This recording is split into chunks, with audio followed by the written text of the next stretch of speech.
अस्सलाम वालेकुम ख़वातीन और हज़रात। स्मैक ग्रुप मैं तैयब एजाज़ उम्मीद करता हूँ तमाम लोग खैर आफियत से होंगे, जहाँ कहीं भी होंगे अपने अहले खाना के साथ एक अच्छी ज़िंदगी बसर कर रहे होंगे। पिछली 5 दिहाइयों का पिंडी इस्लामाबाद के गिरदो नवाह में सबसे बड़ा जो फ्रॉड है जो हुआ है तमाम तर लोगों के साथ, आज उसकी मैं मुकम्मल एक्सप्लेनेशन देने वाला हूँ। याद रखिएगा, इस फ्रॉड का ताल्लुक डायरेक्टली और इनडायरेक्टली मेरी डोमेन में फैसल टाउन फ़ेज़ 2 की एंटिटी के साथ उस सेंस में नहीं है, बिकॉज लीगली अगर देखा जाए, लिटिगेशन के प्रोसेस को समझा जाए तो ये दो अलग अलग चीज़ें हैं जो कि मिक्स हो रही हैं। आज थोड़ी सी एलैबोरेशन करते हैं। मैंने कल अपने व्लॉग में कहा था कि आज की डेट में मैं जो स्कैम हुआ है ना गुलशन कश्मीर का, उसकी तमाम तर डिटेल्स आपको बताऊंगा। सबसे पहले बताता चलूँ कि ये जो सारा डाटा मेरे pass on the base of reference है, मेरी कोशिश होगी कि डिस्क्रिप्शन पे मैं रेफरेंस लगा दूँ। ये सारी की सारी तहकीक जो है ये प्राइमरीली डाटा नहीं है, ये सेकेंडरी डाटा है और रेफरेंस से हमारे पास आया है।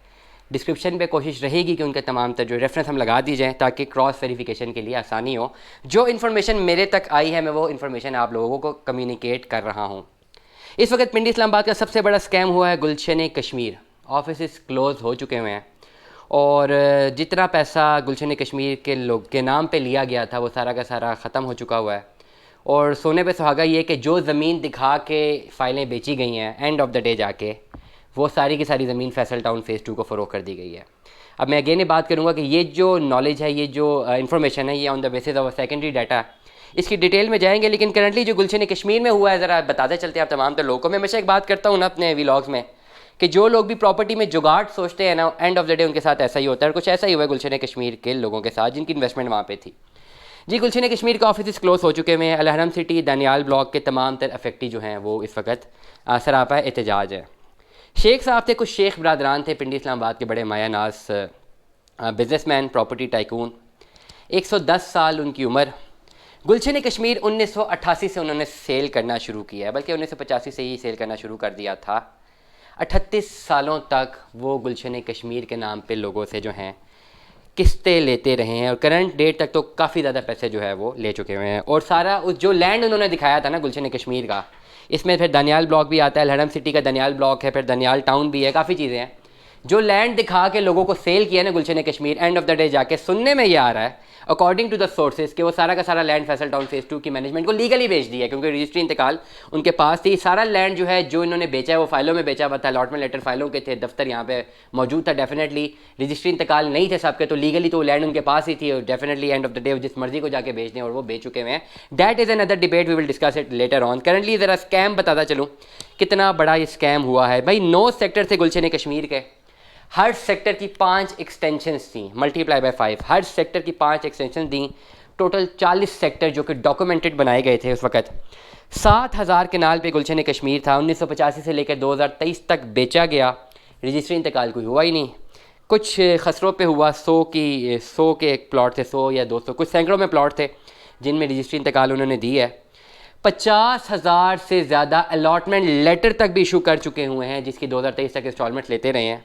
मतलब ये कि तमाम तो लोगों के पास अलॉटमेंट लेटर भी मौजूद है कि जाके घर बनाएं, लेकिन घर बनाने के लिए ज़मीन भी मौजूद है लेकिन वहाँ पर घर नहीं बना सकते। ये इस वक्त 5 दिहाइयों का सबसे बड़ा स्कैम है पिंडी इस्लामाबाद का। एक स्कैम किया था अरशद मेहता ने 1992 हिंदुस्तान की स्टॉक मार्केट में, वो 5,000 करोड़ का स्कैम था। ये स्कैम जो है थोड़ा छोटा है, ये 5,000 प्लॉटों का स्कैम है, 5,000 अलॉटमेंट जो है यहाँ पे इशू हुए हैं। अब कुछ मज़े की बातें जो कि बड़ी दिलचस्प हैं। इसके बाद आपको पता चलूँ कि गुलशन जो कश्मीर से फारिग हो के मैनेजमेंट ने इनकी दानियाल ब्लॉक लॉन्च किया। दानियाल ब्लॉक में भी 9 इस तरह के ब्लॉक्स लॉन्च किए, उसके भी फर्दर सेक्टर्स लॉन्च किए, उसके भी फ़ाइलें बेचते रहे। फ़ाइलें बेच के 43 साल तक ये फ़ाइलें बेची गई हैं और बेचने वाले करोड़पति से लेकर अरबपति बल्कि खड़बपति बन गए हैं, जिनका ना सिर्फ कारोबार पिंडी इस्लामाबाद में है, पाकिस्तान में है, बल्कि अब मुल्क से बाहर भी है। बड़े मज़े की बात पता क्या है? मज़े की बात यह है कि प्लॉट बेचे बड़े सस्ते गए हैं। 25,000 का प्लॉट बेचा गया, 35,000 का प्लॉट बेचा गया, 56,000 का प्लॉट बेचा गया। 300 रुपये महीना किस्त थी। 43 साल तक लगातार ये प्लॉट बेचे गए। प्लॉट तो नहीं, फाइलें बेचे गई हैं, प्लान्स बेचे गए हैं। प्लॉट ऑन ग्राउंड मौजूद थे, 7,000 कनाल दिखा के बेचे गए, लेकिन 7,000 कनाल से कहीं ज़्यादा बेचा गया फाइलों की सूरत में। 300 रुपये महीना किस्त थी, 500 रुपये महीना किस्त थी, 600 रुपये महीना किस्त थी। और अब हुआ ये कि 2023 में आखिरकार जब जितना मैक्सिमम पैसा उठाया जा सकता था मार्केट से उठा लिया, उसके बाद जो है अपने दफातर ही क्लोज़ कर दिए। जो गुलशन कश्मीर के दफातर थे उनको क्लोज़ कर दिया गया है। अब मज़े की बात यह कि बहुत सारे लोग हैं जिन्होंने गुलशन कश्मीर में अपनी इन्वेस्टमेंट की हुई थी। पहली बात तो ये, जो लोग कहते हैं जी हमारी ज़मीन खा गए, मैं पहले ही बात कहूँगा 25,000 रुपये का 5 मरले का प्लॉट अगर आपको कोई बेच रहा था और आप 45-43 साल से किस्तें जमा करा रहे थे, तो आपको सोचना ही चाहिए था ना कि अब तक पोजेसन क्यों नहीं मिला। तमाम तर लोग जिनके साथ ये जो अफेक्टीज़ हैं। एक मज़े की बात यह कि 50,000 अलॉटमेंट लेटर जो इशू हुए हैं, जिसमें से 30,000 अलॉटमेंट लेटर सिर्फ 2 इन्वेस्टर्स के हैं। मतलब 30,000 जो प्लॉट से कागजी, वो सिर्फ 2 लोगों के पास थे और बाकी 20,000 बाकी आम जनता के पास थे, आम आवाम के पास थे। करंटली 3 लाख से ज़ायद लोग हैं जिनके साथ ये फ्रॉड हुआ है। अब फ्रॉड कितने का? 25,000, 30,000, 35,000, 60,000 का। जिनके साथ हुआ है वो ज़्यादातर शहर से बाहर हैं, कोयटा में, लाहौर में, कराची में है, कुछ पिंडी इस्लामाबाद में भी हैं।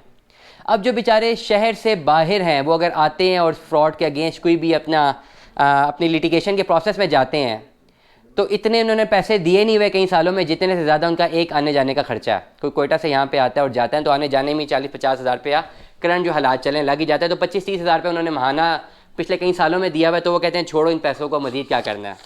लेकिन कुछ लोग ऐसे हैं जो कि पिंडी इस्लामाबाद के गिरदोनवा में रहते हैं। कुछ हमारी इंफॉर्मेशन के मुताबिक लोग सरापे एहतजाज भी हुए हैं, लोगों ने एहतजाज भी किया है, इकट्ठे भी हुए हैं। और लेकिन मज़े की बात, इसमें दिलचस्प बात सिर्फ ये है कि बेचने वाले से ज़्यादा ख़रीदने वाले की वजह से ये मैं समझता हूँ कि फ़्रॉड हुआ है, क्योंकि वो इतने सालों से बेच रहा था, ख़रीदने वाला फिर भी ख़रीद रहा था। हमेशा ख़रीदार पे डिपेंड करता है। मैं हमेशा एक बात करता हूँ ना, मैंने व्लॉग के शुरू में बात की कि जो लोग प्रॉपर्टी में जुगाड़ ढूंढते हैं ना, वो कहते हैं जी 300 रुपया महीना ही है, दे देंगे, 25-30 हज़ार का प्लॉट ही है। इस दफ़ा लेने वाले ने स्कैम बड़ा ज़बरदस्त किया कि 25-30 हज़ार रुपये का फ्रॉड है, लाखों लोगों के साथ फ्रॉड है। तो 25-30 हज़ार का फ्रॉड जिसके साथ भी हुआ है, वो कहता है यार इससे ज़्यादा मैं अदालतों के चक्कर काटूँ तो बेहतर यही है कि मैं निकल जाऊँ।